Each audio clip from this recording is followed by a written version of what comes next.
வணக்கம் மாணவர்களே, உங்கள் எல்லோரையும் ரோஜா தோட்டம் சேனலுக்கு அன்போடு வரவேற்கிறேன். மாணவர்களுக்கு தேவையான தமிழ், அறிவியல், சமூக அறிவியல் பாடங்களுக்கான பிளேலிஸ்டோட லிங்க் டிஸ்கிரிப்ஷன் பாக்ஸ்ல தரப்பட்டிருக்கு. கமெண்ட்லையும் பின் பண்ணி தரப்பட்டிருக்கு. தேவைப்படுறவங்க பயன்படுத்திக்கோங்க. இன்னைக்கு எந்த பாடம் படிக்கலாம்? பயன்பாட்டு வேதியியல் பாடத்தில் கொடுக்கப்பட்டிருக்கும் மதிப்பீடு வினாக்களுக்கான விடைகளை படிக்கலாமா? முதலில் சரியான விடையை தேர்ந்தெடு. 1. ஒரு நானோமீட்டர் என்பது சரியான விடை 10⁻⁻⁹ மீட்டர்.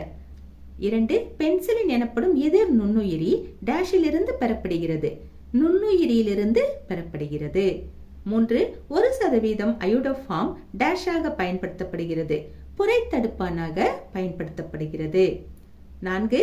ஒரு மின் வேதிக்கலத்தில் எதிர்மின்வாயில் டேஷ் நிகழும். ஒடுக்கம் நிகழும். 5.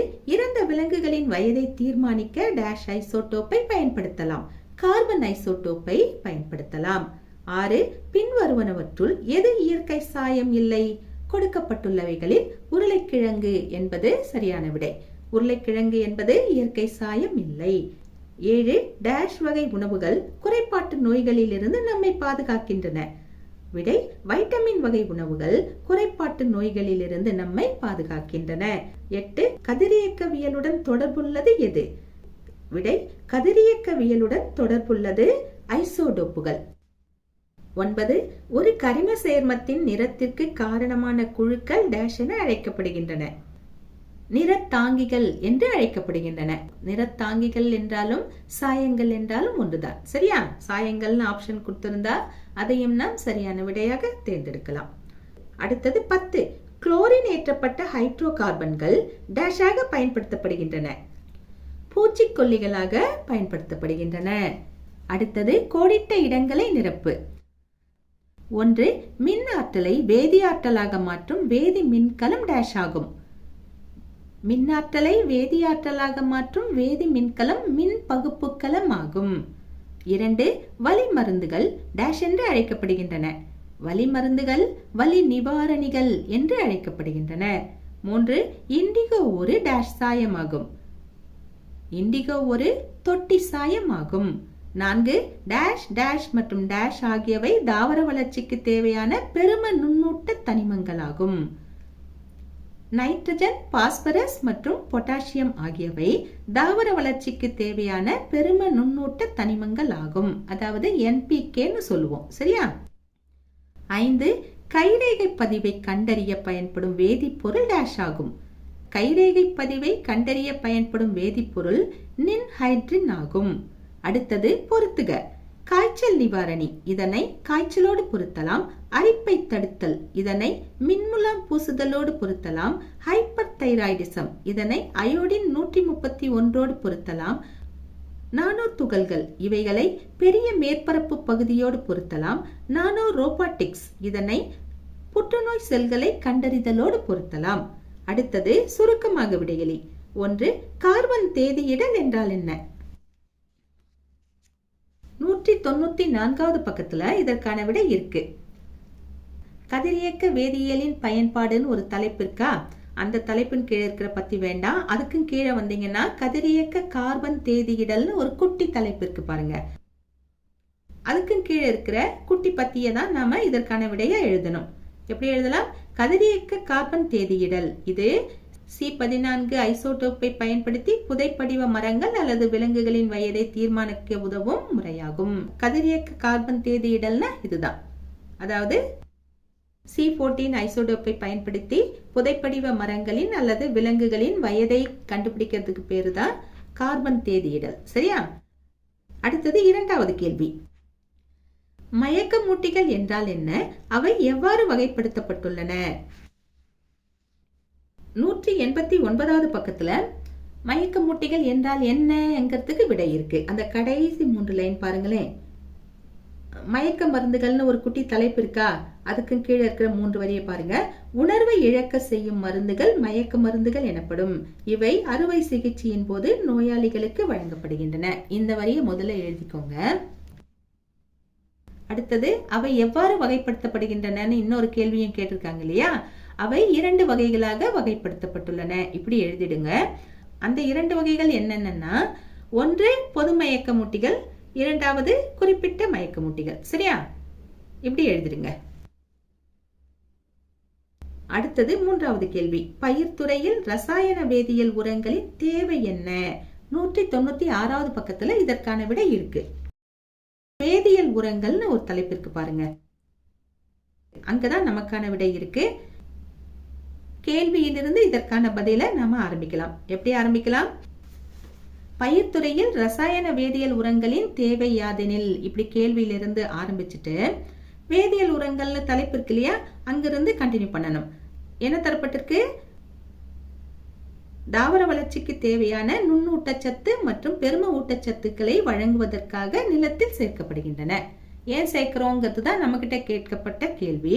நாம நுண்ணூட்டச்சத்தை கொடுக்கணும், பெரும ஊட்டச்சத்துக்களை கொடுக்கணும். இது ரெண்டையும் கொடுக்கறதுக்காக தான் நாம வேதியியல் உரங்களை பயிர்த்துறையில பயன்படுத்துறோம். எதுக்கு பயன்படுத்துறோம்? நுண்ணூட்டச்சத்துக்களை தர வேண்டும், பெரும ஊட்டச்சத்துக்களை தர வேண்டும். சரியா? இந்த 2 பாயிண்ட கம்பல்சரி எழுதுங்க. அடுத்தது 4வது கேள்வி. தடயவியல் வேதியியலின் தொடர்புகள் யாவை? இந்த கேள்விக்கு ஷார்ட்டா முதல்ல தெரிஞ்சுக்கோங்க. அதாவது அடுத்த பக்கத்துல கருத்து வரைபடம்னு ஒண்ணு இருக்கா, அந்த கருத்து வரைபடத்துல தடயவியல் வேதியியல்னு ஒரு தலைப்பு இருக்கா, அதோடு தொடர்புடைய தலைப்புகள் கொடுத்திருக்காங்க பாருங்க. இதுதான் விடை. என்னென்ன கொடுத்திருக்காங்க? கைரேகை பதிவு, உயிரி அளவீட்டியல், ஆல்கஹால் பரிசோதனை, தடயவியல் தொழில்நுட்பம் இருக்கு இல்லையா, இதுதான் இதற்கான விடை. இத மனசுல வச்சுக்கோங்க. பாடத்துக்குள்ள இந்த விடை எங்க இருக்குன்னு நம்ம பார்க்கலாம். 198வது பக்கத்துக்கு வாங்க. தடயவியல் வேதியியலின் வழிமுறைகள்னு ஒரு தலைப்பு இருக்கா, அங்க கீழே இருக்கு பாருங்க. என்ன தரப்பட்டிருக்கு? தடயவியல் ஆய்வில் வேதியியலின் கொள்கை மற்றும் முறைகளை பயன்படுத்தும் தடயவியல் வேதியியலானது குற்ற பின்னணியை ஆராய்வதில் பெரும் பங்காற்றி வருகின்றது. குற்ற விசாரணைக்கு பின்வரும் வழிமுறைகள் தடயவியல் ஆய்வகங்களில் பயன்படுத்தப்படுகின்றன. கொடுத்திருக்காங்களா? பின்வரும் வழிமுறைகள் என்னென்ன அப்படிங்கறத நாம எழுதியாகணும். 1 கைரேகை பதிவு, 2 உயிரியல் அளவீட்டியல், 3 ஆல்கஹால் பரிசோதனை. இந்த 3ம் அதற்கான தொடர்புகள் தான். அதாவது அந்த பத்தியை முதல்ல எழுதிடுங்க. 1, 2, 3 போட்டு எழுதிடுங்க. 1 கைரேகை பதிவு, 2 உயிரியல் அளவீட்டியல், 3 ஆல்கஹால் பரிசோதனை. இது சுருக்கமான விடையளி தான் இல்லையா, அதனால தலைப்பை மட்டும் எழுதினால் போதுமானது.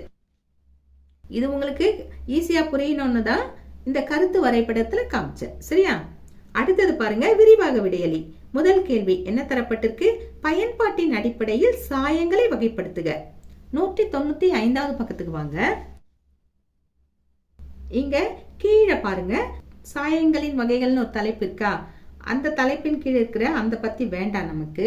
அதுக்கு மேல போங்களே, பயன்பாட்டின் அடிப்படையில் இப்படி கொடுத்துருக்காங்க இல்லையா, நம்ம கிட்ட கேட்டிருக்கிறது பயன்பாட்டின் அடிப்படையில் வகைகள் தான் இல்லையா. அங்க இருந்து இதற்கான விடையை ஆரம்பிக்கணும்.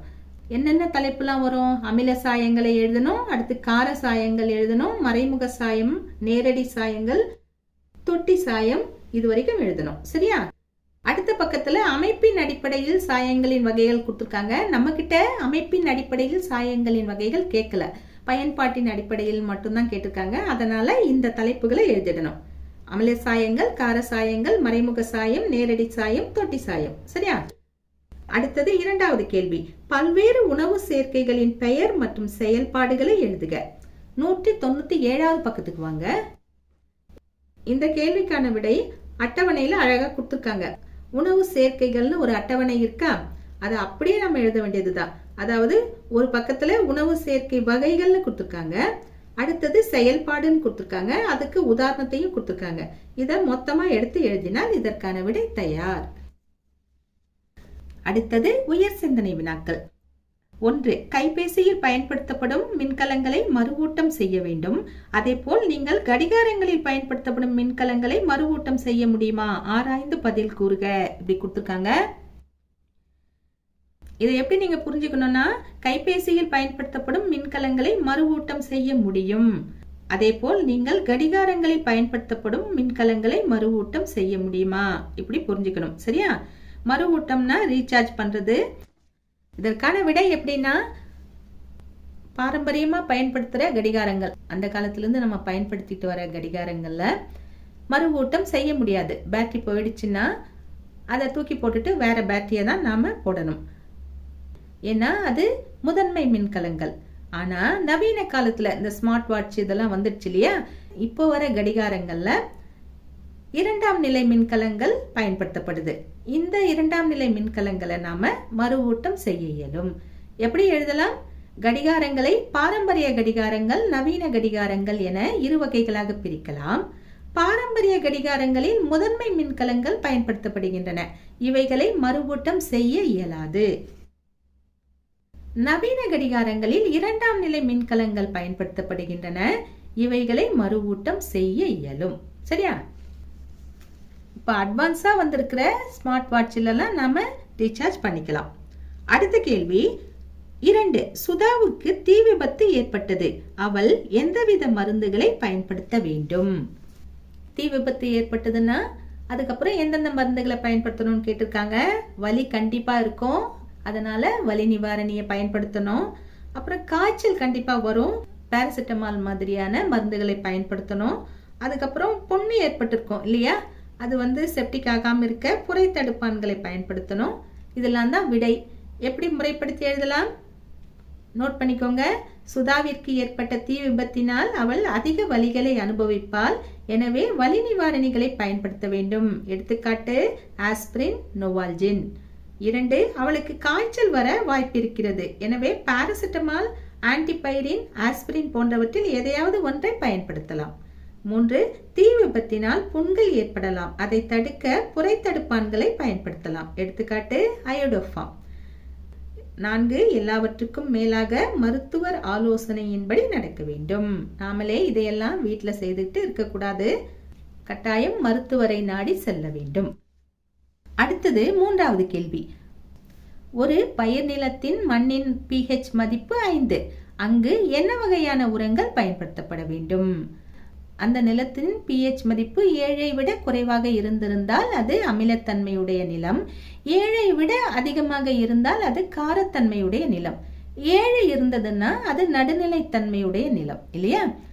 அமிலத்தன்மை எது, காரத்தன்மை எதுன்னு பிரிக்கும் போது 7 நாம மனசுல வச்சுக்கணும். 7 நியூட்ரல், அதாவது நடுநிலைத்தன்மையோடு இருக்கக்கூடிய எண். இங்க 5 கொடுத்துருக்காங்க. அந்த நிலத்தின் தன்மை என்னன்னா அமிலத்தன்மை. அமிலத்தன்மையை போக்கணும்னா நாம காரத்தன்மையுடைய உரங்களை பயன்படுத்த வேண்டும். இதுதான் விடை. எப்படி எழுதலாம்? pH மதிப்பு 5 என்று இருந்தால் அந்த நிலம் அமிலத்தன்மை கொண்டது எனலாம். அந்த அமிலத்தன்மையை குறைக்க காரத்தன்மையுடைய உரங்களை பயன்படுத்த வேண்டும். எடுத்துக்காட்டு கால்சியம் கார்பனேட் உரங்களை பயன்படுத்தலாம். கால்சியம் நைட்ரேட், பொட்டாசியம் நைட்ரேட் போன்ற நடுநிலை உரங்களை பயன்படுத்தலாம். மேலும் கரிம உரங்களையும் பயன்படுத்தலாம்.